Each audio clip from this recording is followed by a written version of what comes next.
Leos, welcome to your weekly Sidereal Astrology forecast for March 7th through the 13th of 2016. I'm Athen, and this is for Sidereal. If you're new to the channel, be sure to check out the link because the signs are different. All right, so Leo, this week we've got a solar eclipse on Tuesday and Wednesday, making this a very transformational part of the year, as you might imagine, which are these eclipses. Now, this solar eclipse is associated with the South Node, which is about releasing any old perspectives of life. And this is specifically involving your 7th house of relationships and a little, I think it'll be mostly that, but also the 8th house, which is about what's deep, what's transforming on the inner level, accepting the beginnings and endings of life, these types of matters. It's happening right on the cusp between these two houses for you, so it's likely going to be involving both, but I feel like probably more so on the interrelationship level. So the South Node is about once we come to acceptance, we accept things for how they are in a particular area. We have a spiritual understanding too, in terms of where we might be going to over extremes with these areas or under extremes with these areas so that we can, accept them. Because it's really about accepting things for how they are, not so much in the conscious sense, but in the spiritual sense. Right? And it's through that gratitude, really being grateful for what we do have in our life involving these two areas can help that spiritual liberation. And it's that spiritual liberation here and that spiritual releasing that's happening through the acceptance of these two areas that is propelling you towards your life path, which has all been shifting for you to pursue your goals, your drives, your self-image, the things that are important to you in life, which is the first house. All right, this is where the North Node's been transiting into Leo. So for the next 2 years, you got a lot of this support, a lot of this life path energy to learn more about yourself, to try new things, to experiment through implementation, right? And pursuing those things that are important to you. And in that way, you will continue to learn a lot and grow and expand consciously. But in order to do that in a healthy sense, this is the house of self, but to go into that area in a healthy sense, it's about accepting and again, coming to spiritual, healing with Chiron, these areas of life, okay? Specifically relationships and also what's really deep and meaningful to you behind the veil of life. So it's great to reflect during this early part of the week, as it always is with any new moon, but especially because of this solar eclipse energy. And we do have quite a few aspects, and a lot of the aspects are actually involving this eclipse, which we'll talk about. So let's go and look at this as the week unfolds. Now on Monday, we are coming off of that Sun sextiling up to Pluto from the previous weekend. So there could be some insight about, again, maybe the relationship stuff, maybe about creating change with your self-expression. Okay, whatever that is, new insight propelling you towards that solar eclipse, which is quite good. And I think the relationship stuff has already been an area you've been focused on, perhaps lately, the past few weeks. And it's been a very spiritual time since last week with Neptune here. But now with this shift in perspective, this early part of the week, maybe you're seeing things in a new light. And that opportunity can certainly be there to make change in these areas mentioned. Now, also here, this early part of the week, the sun will be opposing up to Jupiter, again, emphasizing the fact that this is all about balance. Obviously, we can't have self without relationships. We can't have relationships without a strong sense of self. So the key with this is that there's a lot of things, again, you're learning about self and whatnot, but a lot of things that are healing and transforming with those one-to-one connections. And this is mostly just your perspective of your one-to-one relationships, and it's all types of relationships in life. So the key with this is balance and seeing them as one and the same thing. You really can't have one without the other.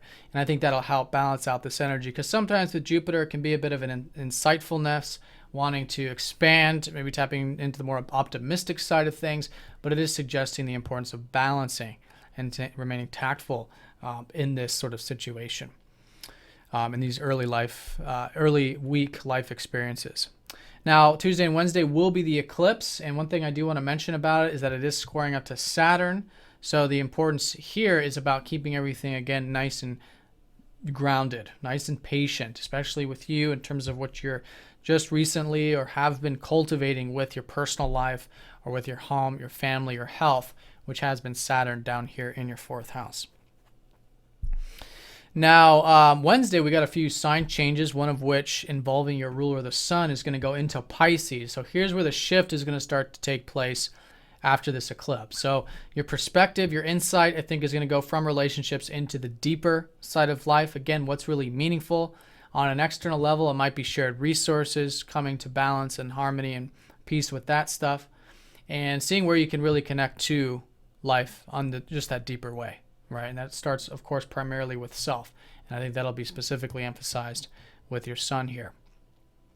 Now with Venus is going to go into the 7th, so the relationship stuff might become a little bit more lighthearted. Having Venus well placed in the 7th is about interrelationships perhaps being quite enjoyable. And I think you'll still think about them quite a bit too with Mercury here. Now Mars is going into Scorpio, your 4th house, so where I think you have been perhaps quite direct and motivated these past few weeks to either learn or read or communicate or assert your ideas. Now it's going into the more watery side of life. So you could be entering into a bit of a lowering time period with Mars at the bottom of your chart. You could be becoming reacquainted with your motivations and drives in life, and really seeing how your motivations can sync up with your personal life and with your feelings. And so that's the key with Mars down here in the 4th, is motivating yourself in terms of what are you sentimentally connected to? What is meaningful to you on an emotional sort of level? Now, Thursday and Friday, the sun then goes over Chiron in that 8th house. So here you've got this healing again, perhaps with the deeper aspects of life and transformation, which has recently been a new area for you. And this is Chiron who's been leaving your 7th house. So not so much of the healing in relationships anymore, now on the healing in terms of what is really, what really matters. And so if you feel that, it's good to work with that, especially because it is your ruler, the sun, going over Chiron, healing self-identity, your goals, any wounds that come up around this. Again, acceptance can really go a long ways. Now, Mercury does conjoin up to Neptune. So for all of us, there might be uncertainty and doubt, which isn't anything new. And this might be specifically involving those, again, interrelationships of that 7th house.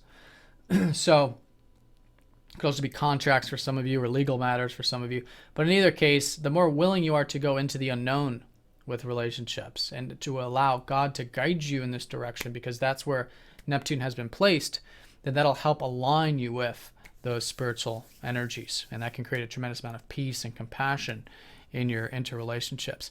Now, Jupiter is trining up to Pluto, making this very supportive, in fact. And that will be an important aspect to that solar eclipse as well. So we have a lot of support here in terms of you, I think, probably wanting to make change by this end of the week, involving your goals, your drives, your self-image, which is still, again, reflective. We got Jupiter retrograde, and this is the second aspect, but still, there is a good, strong change. It's probably from this change of your self-expression, which is likely taking place and has been taking place.